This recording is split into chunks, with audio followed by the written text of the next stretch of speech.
संपत्ति महाराज पाट महल अटारी। कौन चीज का कमी हो राजा छत्रबली? जग के खातिर तू राजा अक्षमित में दोनों प्राणी काने छा। बोला राजा, बोला जे चीज के कमी है का ठाकुर जी से कह के तोरा पूरा कर राजा।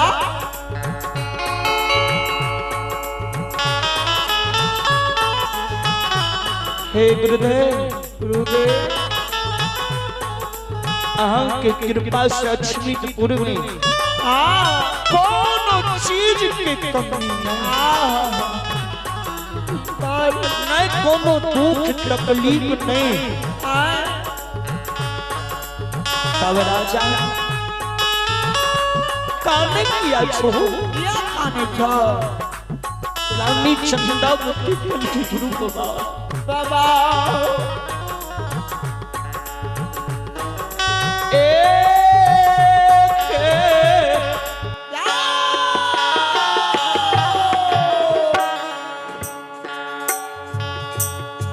गुरु बाबा धान आते लियई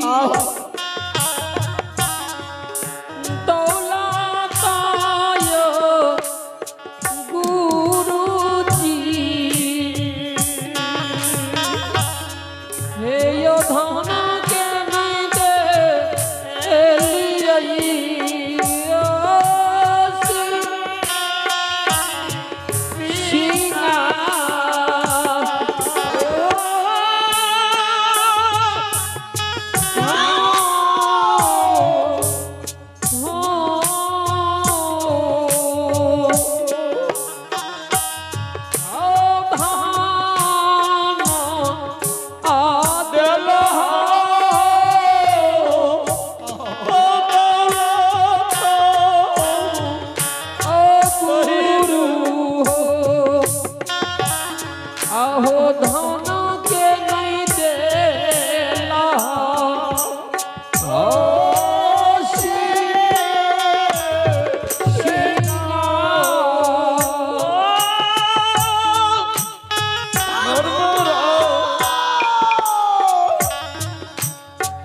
गुरु महाराज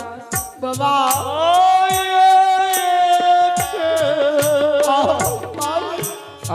पुत्र का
गुरु महाराज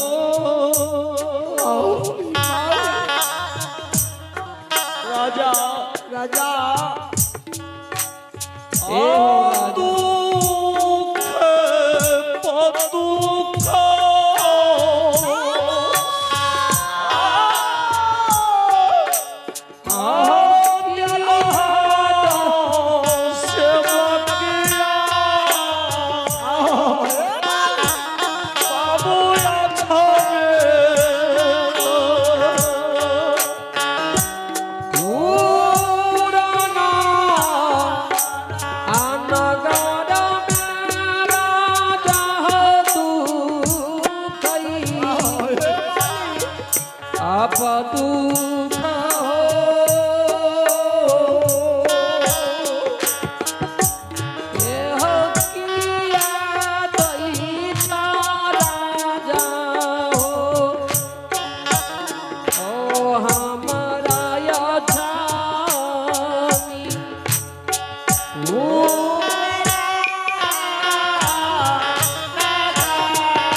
राजा ए हो राजा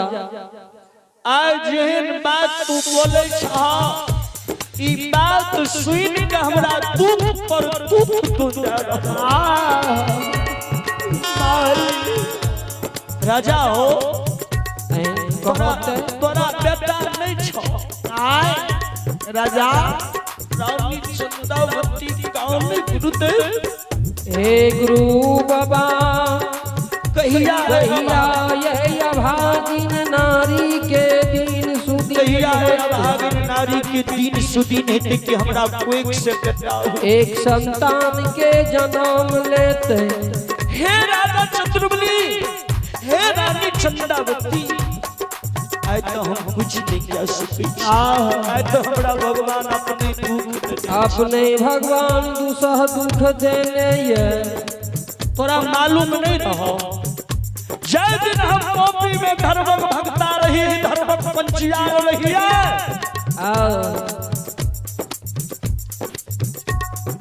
हम अच्छा कॉपी में जकरा जे कह दे रही से भेज अनरा के आंख बहिरा के कान वस्त्र के वस्त्र निपुत्र के पुत्र बाछी की अर्चना खोले रही है मरोचनी के कोई सुधार दे रही है कानल यरदसिया का हस्सात ओ राजा चंद्रबली राजा तोरा मालूम नहीं रहो मेरा मालूम अबू भगवान के दरबार में श्री हरि ठाकुर जी के दरबार में अपने चीताम देनिहार बेचन यादव की सुपुत्री लक्ष्मी कुमारी नाती पायल भारती सहसराम निवासी की ओर से 21 रुपया के दान आयल है बहुत बहुत अभिवादन और राहुल कुमार प्रतिमा कुमारी अंशु कुमारी पिता श्री मुकेश यादव दादा श्री सूर्यनारायण यादव नाना श्री अशोक यादव घर मुरली की ओर से 51 रुपया के दान आयल है बहुत बहुत अभिवादन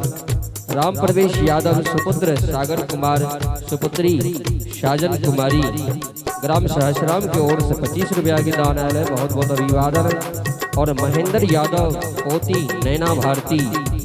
पोता ऋतिक रोशन सहसराम की ओर से 51 रुपया के दान आयल है बहुत बहुत अभिवादन राजकिशोर यादव वार्ड सदस्य की ओर से भगवान के दरबार में शानदार 100 रुपया के दान आयल है शंभू यादव की ओर से भगवान के दरबार में 50 रुपया के दान आयल है बहुत बहुत अभिवादन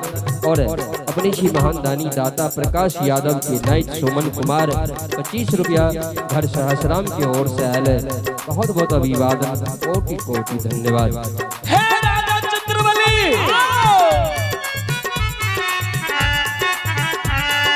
वो दिन जो तू हमरा ठीक चल जाता तो निपुत्र नहीं रहती निपुत्र नहीं रहती है और तू राजा रहा तेरा फुर्सत कम है दिया फुर्सत के अभाव हो तो हाँ यदि तू अपना से नहीं जाना से नहीं जाए ककरो लगा के समाज भेज देती है समाज भेज दिया कि अश्विन के राजा के बेटा नहीं छे एगो बेटा होबाक चाहिए बेटा होबाक चाहिए तो राजा जो समाज लगा के कोई चल जेती हो तो की कर दिया से जाने छो आइए कैला